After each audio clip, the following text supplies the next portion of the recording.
This latest American proposal calls for you to release all the hostages, living and dead, in exchange for thousands of Palestinian prisoners, an immediate ceasefire, and the start of negotiations to end the war. Why not take that deal? Look, I think we have to now to reach a comprehensive deal. We want to finish the war. I know, but I'm asking you about the specific American proposal, if you could answer. We first of all, we insisted to go to the comprehensive deal, to retain all the hostages, either alive or dead. And we said frankly, we can return them in 24 hours. But Israel, they refused. You know, the main... Well, they have conditions for ending the war. Their conditions are Israel's conditions for ending the war. They want Hamas to be out of power, and they want Hamas to disarm. Are you willing to abandon power in Gaza and lay down your weapons? Look, first, for the power in Gaza, the authority in Gaza, we have an agreement with all Palestinian factions and even with the Egyptians. And I think that the Egyptians, they play a good role and send this proposal to different countries and even approved by the Arabic League that, okay, we can have a technocrat, we have kind of neutral and professional committee for ruling Gaza.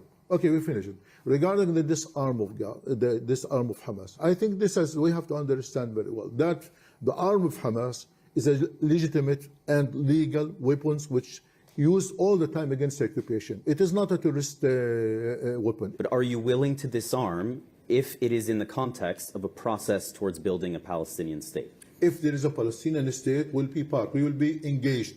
We will be the entire world, with all due respect, sir, the entire world is saying they want no role for Hamas in post-war governance of Gaza. Look, do you disagree with that? We agree. Yeah, no, we agree for a neutral committee to rule Gaza. We have no problem. Right. So, and as part of that, Hamas will play no part, according to the Arab League, according to President Abbas, according to the United States, according to France. Let me also to explain that this is a Palestinian issue.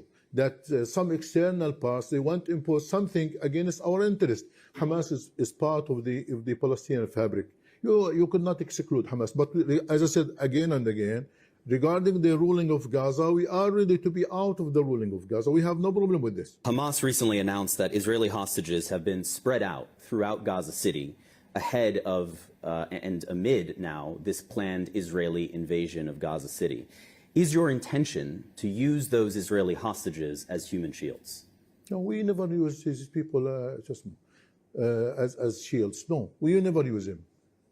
All the time, we explain that we as Hamas, we use these people or we deal with people according to the Islamic principles and according to the Islamic values. But it was quite clear in the statement from the Al-Qassam brigades, which is... I think this is a false accusation against all. This is a statement from the Al-Qassam brigades, Hamas's military wing. They said that in order to deter this Israeli military invasion, they are placing Israeli hostages strategically. The hostages are spread everywhere. But they are placing them around Gaza City and saying that if they die, it will be on Netanyahu's hands, correct? There is a big dilemma in this. Israel now is going and now is doing to destroy Gaza, to destroy everywhere, to kill people everywhere. Yeah, you know, in Gaza now, they're killing more than, this morning, more than 84 people.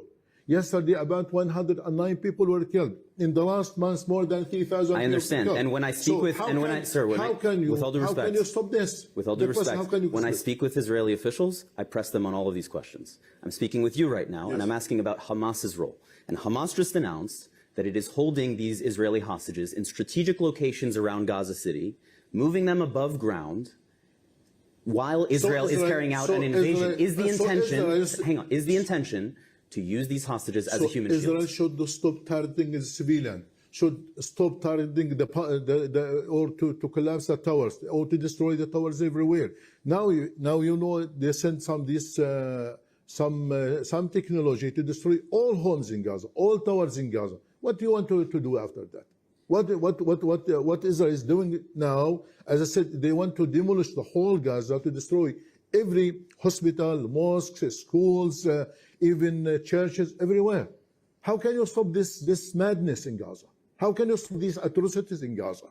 Our organization, Hamas, carried out the October 7th attack, killing nearly 1,200 people, most of them civilians.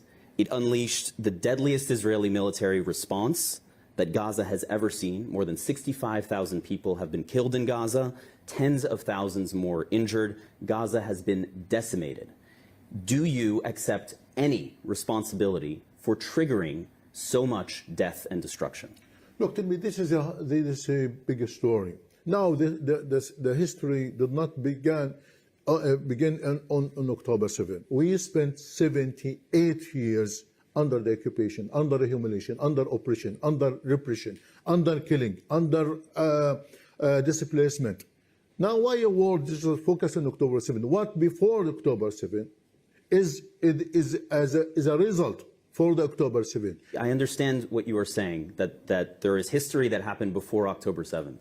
But before October 7th, Israel had never unleashed this level of death and destruction on Gaza before. How can you look at me with a straight face and tell me that you accept no responsibility whatsoever for what has happened in the 2 years since? What is the option is left for the Palestinians to do?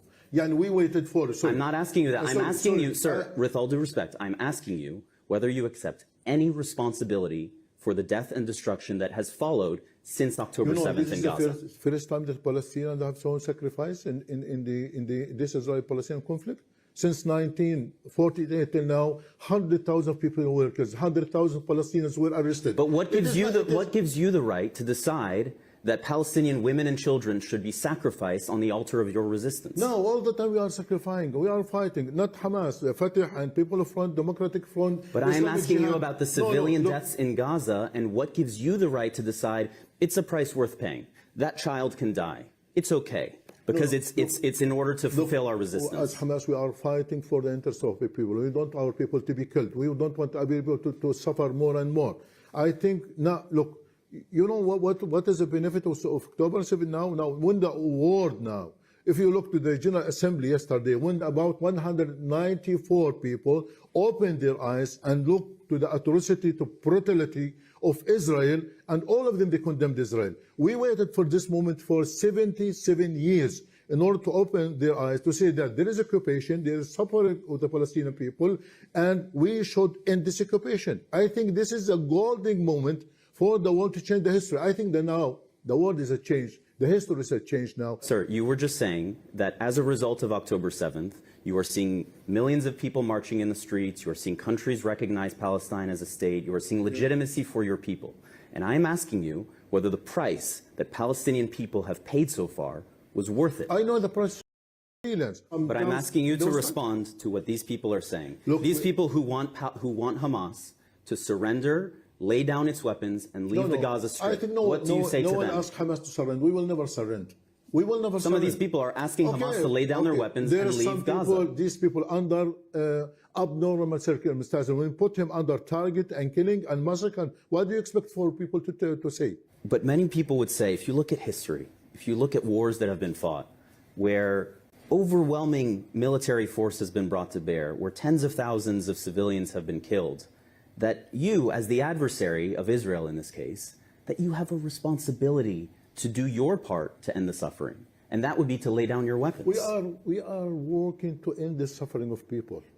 Hamas was launched in 1987. All the time we are working for our people, not in October 7. Before that, all the time we are fighting and doing for the interest of our people.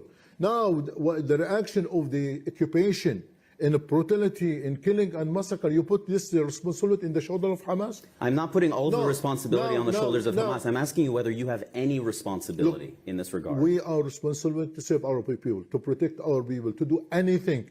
Top Israeli officials say that Israelis cannot be safe unless Hamas is destroyed, right? That's their perspective. That if Hamas is allowed to continue to exist, that you will carry out October 7th style attacks again and again as long as you remain armed. Are they wrong? We want to end the occupation. Are they wrong? We want to end the occupation. Who is a danger in this Israel? It's not Hamas. Hamas never, for example, acting against Egypt or Qatar or Saudi or American or British. I think we are against the occupation. That Hamas is a part of the Palestinian society, fighting for the Palestinian society, fighting for the Palestinian cause. And so it sounds like you are saying what you said in don't put the problem on the shoulder of Hamas. No, I think again, sir, When I speak with Israeli officials, I press them about what they are doing in Gaza. When I'm speaking with Hamas officials, I press them for your responsibility. And in the weeks after October 7th, you said we will do this again and again and again. There will be a second, a third, a fourth attack. With rhetoric like that, why should Israelis accept to live alongside an organization like Hamas? Before October 7, do you know that there is a siege on Gaza for 17 years? I'm very aware. Do you know that before October 7, that in the West Bank they're expanding settlements and building settlements, taking our lands, putting what's called gates in every Palestinian towns? So I think that October 7 is not a justification to do that, to kill and to commit massacres against the Palestinians. My final question to you. How does this war end? I think it is easy. I think Mr. Trump and the world could ask the Netanyahu in order to stop the war, to stop the genocide in Gaza. Do you have any confidence that he will do that? I don't know. I think we tested them many times, but I think it is not easy to trust Mr. Trump or to trust the American administration. All the time they put the glasses of Israel. The Green Prince think about the prospect for Phase 1 really happening and what it means about what could come later. Mossab Hassan Youssef joins us now. My brother, good to see you. Give it to me. Hi, Chris. Well, first of all, I would like to thank President Trump for his efforts to secure the release of the hostages. This is the good news. On the other hand, the situation in Gaza and the future of Gaza is in the hands of a barbaric group, that they're going nowhere. Gaza is their breeding ground. And if we don't evacuate civilians, Trump's original plan to relocate the Gaza entire population, there is going to be Hamas. And if it's not Hamas, there's going to be Islamic Jihad. If it's not Islamic Jihad, there is going to be a communist Palestinian fanatics with intentions to wipe Israel off the map. They are too close to Israel, and you cannot mix both. It's impossible. We saw what they did on October 7th. I grew up among these people. My father is one of the founders of Hamas and still a top leader of Hamas organization. When Israel used to come to arrest him, dozens of times, they always respected women and children. They waited outside the door for women to dress up because they respected the culture. Now, the rules of engagement in Gaza is completely different because Hamas used their own children as human shields. It's the mosque, the Dome of the Rock, sitting on the Temple Mount. This is their fight. It's a religious fight. It's a jihad against the Jews. It's jihad against civilization. And today you see the vast majority of the Muslims on assault on a Jewish minority. The world needs to open its eyes, especially Americans. Americans are on the other side of this culture. Americans don't stand this barbarism. Listen to it now. 10 years from now, You'll hear it again. You will remember my words, and it's going to be much worse. So now we can convince ourselves that peace is happening, but 10 years from now, 15 years from now, the entire world is going to regret it. So it's better to wake up now and face reality before it comes and slap us right on the face. Enough is enough. Enough is enough. The people here are exhausted of war. And this is the time to seize the moment, to finish this madness. Let them go to hell. I don't care. Wherever they go. And I take responsibility for my words. If they don't want to coexist peacefully and act like barbaric 7th century mentality by the name of jihad, by the name of Palestine, by the name of manipulation, enough is enough, and I don't care what the world thinks. Yes, let them go to France. They would be the reason of collapse of civilization, wherever you take them. If Egypt does not want to take them, if Jordan does not want to take them, then let Europe take them. Yes, I will be very happy if they go to Europe.